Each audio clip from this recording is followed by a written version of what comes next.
Hey everyone, welcome to the first official episode of Rev's Reviews. I am the Rev. That noise you may or may not hear in the background, if you do hear it, I apologize. That is my cat. She kind of likes to play around, so I'm just going to let her do that. Right here, here is the review. The Power Rangers Megaforce Gosei Great Megazord Zords. Now, I'm looking at these from the perspective of the Sentai, which I've heard a bit about, in which these are actually the Zords, the heads themselves. So we're going to cover them from that perspective, combine them with their vehicles, and then look at them in Megazord mode, which logically makes sense. Now, the way they're branded... sorry about that. The way they're branded in the show is the Mechazords. I don't like it. I honestly do not get why they are called Megazords. I'd prefer if they were called Gosei Zords. Just take the imagination out of it altogether instead of calling them Mechazords, because that sounds a bit too much like Megazord. So you'd have the Snake Megazord and all this. It just sounds stupid. So we're going to look at these one by one, just to get a sense of each and every one of them, what they do, what their main Zord form is, and yeah, we're just going to have a bit of fun with this. So if you'll just bear with me a moment, we'll get around to the smallest of the bunch. Starting off this motley crew of strange Zord assortments, we have the Phoenix Gosei Zord. I'm going to call them that. You completionists out there, raise your hands. I'm ignoring you. I don't care. I think Megazord sounds stupid. I'll just call it what it is, in my own personal opinion. We'll call it what it is in its Megazord mode. And my cat is being a very big sook. I was away for a weekend. But here we have the Phoenix Zord. Yeah, my sentiments exactly, cat. It's a little bird head. It's missing a lot of paint. It's got wheels. It's got a hole in its beak. It rolls. And the camera kind of went out of focus there. This is the Pink Ranger Zord. Of course, that is the most pink we are going to see on the entire thing. The rest is white, gray, blue, and gold. So, yeah, that's wonderful. That is absolutely wonderful. It combines with this piece right here. It's only got two wheels and this little slope, so on its own it's useless. But when you combine it using the new technology that Bandai has come up with, you combine them like so. You fold out these panels. We have the Phoenix Zord in its jet mode, and now it actually resembles something. It rolls all right off the table and ruins focus, but I mean, I kind of dig it. I kind of see what it is. I mean, in the show it's formed from a fighter jet, so I kind of see it. I kind of like it. So we're going to move her back to the back, just like that, until the camera refocuses. And we are going to bring out the other Zord of the same caliber, the Shark Zord. Yeah, it's a shark head. It's very similar to the Phoenix Zord's head. There's the three wheels, there's a hole in its mouth, and it's kind of useless on its own. Does combine with this part, and now we can actually see that it's a shark. And it's a very good looking shark. I will give it credit where credit is due. It is a beautiful little shark. I just had to shoo my cat out of the way so she's not happy with me. And it rolls very nicely again. It's a very nice shark. The detailing on it is not bad. Blue, silver, and gold. Looks very nice. We can kind of tell what those guys are going to be. So then we move on. Let's see. Zoom out a little bit and readjust. I apologize. Brand new camera, still getting used to it. My cat is a very, very big sook. My cat is a very, very, very big sook, and I apologize for all that. The next one we'll look at is the Tiger Zord.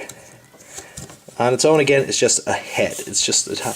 But I mean, the tiger head looks good. It's very reminiscent of the saber-toothed tiger. It's missing detail in comparison to the Japanese, but that's normal for America now. And there's a huge hole, of course the three wheels, it rolls, causes everything else to roll, and it combines, just to get it out of the way, with this piece. Now this looks different from the other ones, and obviously it's going to be something a bit different, but it combines with the bulldozer, and we have the Tiger Gosei Zord. I'm still going to call them Gosei Zords. I like it. It's very beefy, it's very powerful, it echoes Tiger. Its posability, this one has a little bit, but it's mostly due to transformation, and you can see this is a small hindrance, but rolls pretty nicely. Yeah, it's a Tiger. Next up on the list, we have the Snake Zord. Now this is the first time we've actually had a snake in Power Rangers. It's very hard to see from far away, but there are red eyes that have little snake. It looks like a snake. What more can be said? It looks exactly like a snake. Oh, it's kind of funny with the teeth. That's about all I can say about it. And its piece is this bit. There's something I forgot to fold out. And the snake combines, and it combines with a train to create this, and it makes sense for a snake. Because, I mean, you get a little bit of slithery motion in that regard. It rolls, and even you look closely enough at it, you can kind of see the windows of the train. My only gripe is when we go into Megazord mode, the screw holes are on the outside, but there is a small way around it. I'll show you. Completionists I will warn you when to shield your eyes. The final of the Zords is the Dragon Zord. I always like dragon heads because they always do them slightly differently. And this one is kind of nice. I mean, nicely detailed. Unfortunately, the mouth doesn't do much. The top horn does this for some reason. Yeah. It's like the dragon mating call or something. I remember that on Futurama when Zoidberg's fins kind of do that. So that's how I explain that. But it combines with the big component.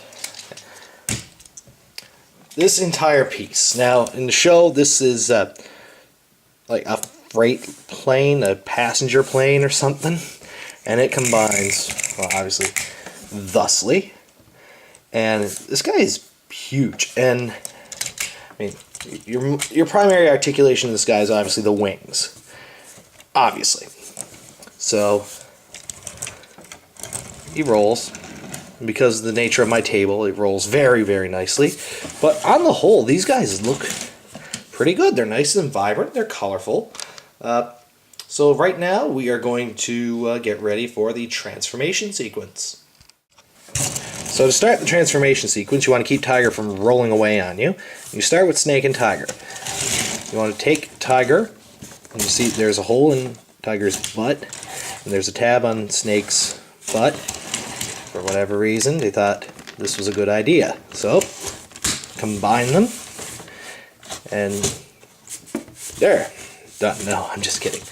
You're going to collapse them like that, and then stand it up, just like that. And I mean, makes sense. Now, when I was talking about the screw holes, there is a way around it. Completionists, look away. You can do it this way. That only affects the screw holes on the Snake, because then you're seeing the ones on the Tiger. So, I'll put it back like that. Now, the way most of the pegs, except for one, work is the same as the whole Zord builder system that came out with this toy, with the 2010 MMPR toy line. So I've just got to fix the camera here because obviously this guy's going to get a little bit taller. So just give me a quick second. See, just like that, video editing, and already we're that little bit taller. I need to get a better tripod. So the next part, we're going to just move this guy off to the side because now we have to work with Mamma Jamma Dragon. What we want to do first is grab his tail, just pull it off. Be a bit careful because of the way it's all connected. Take the head, collapse it. So now we have the chest. There's a big hole underneath the dragon. There's a big tab. These tabs and holes are not quite, they're bigger than the standard joint connectors. And you can hear from that, it's much, much sturdier, which is great. We're going to come to the tail in a moment. You're going to take the shark and just reach in between the tail if you have good fingernails. If not, just fiddle with it a bit. You're going to reach in between there and split the tail like a fillet. And you see it's on the hinge. You've got this hole right here. There's a tab right here. That connects there. The arms, again, are interchangeable. Phoenix is pathetic in its transformation, but it does that. The arms are super simple. And all the limbs can go one side or the other because of the Zord Builder capabilities, and you can combine it with other Zord Builder stuff. I might cover that a little later. The tail, open it, pull that part off, close that, and obviously we're going to put the tail in there because that looks like a sword. Here's the Megazord head. It looks great. Just looks great. In the Japanese toy mold, it's stored in the body. In the American, it's a separate piece, so be careful. Connect it. And there we have the Gosei Great Megazord in its full combined form. Gosei Great is a wonderful looking Megazord. Especially in recent years, we've had some strange things. This guy's fully proportionate with everything. His chest is sensibly sized, his waist is sensibly sized, his arms are sensibly sized. He's in very good proportion. Well, the sword, the only thing I don't like, you can't store the sword on him here, but sensibly, unless you open it up and loosely tab it into his back. Just looks stupid. So put your sword off to the side for this part. Articulation wise, standard Sentai mecha, up and down. The wings can go back, they go front. This is the big difference between Bandai America, Bandai Japan. So one thing I like to do, the joints are kind of tight on mine, I might have had a doing with that, is put the wings behind. We'll come to this in later modes, which won't be the next reviews, it'll be sometime later on. And then collapse it. I think that looks good. I think that's wonderful. He's got like a cape. You can even collapse it in on itself if you don't want to see the wings. I think that's wonderful. When you turn it around, it's not very obstructive. It's hardly obstructive at all, which is wonderful. Leg articulation, you can do the splits. You go all lopsided.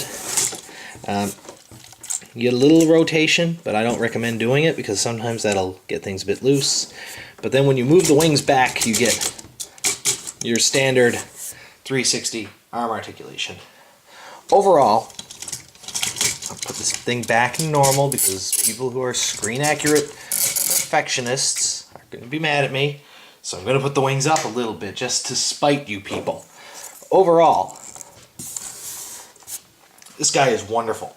I did not intend on buying him. I got him mislabeled at my local Walmart, so I got it for about $20 cheaper than regular retail. It's about $35 retail. Again, that's the only reason I bought it. The other Zord vehicles I had to pay full price for, but I mean, this guy's wonderful. I've had fun with him. I'm missing a component in the Ultra formation. I haven't been able to find it. Don't really care because why would I want to buy a full piece just for that? So yeah, this has been the review of the Gosei Great Megazord, also known as Gosei Great in Japan. Stay tuned for my next review. It's not going to be a full transformation review. I'm going to cover the transformation in quick time and just cover the review of the figure itself. You'll see why when we actually do it. This has been the Rev for Rev's Toy Reviews. Have a great day, everybody.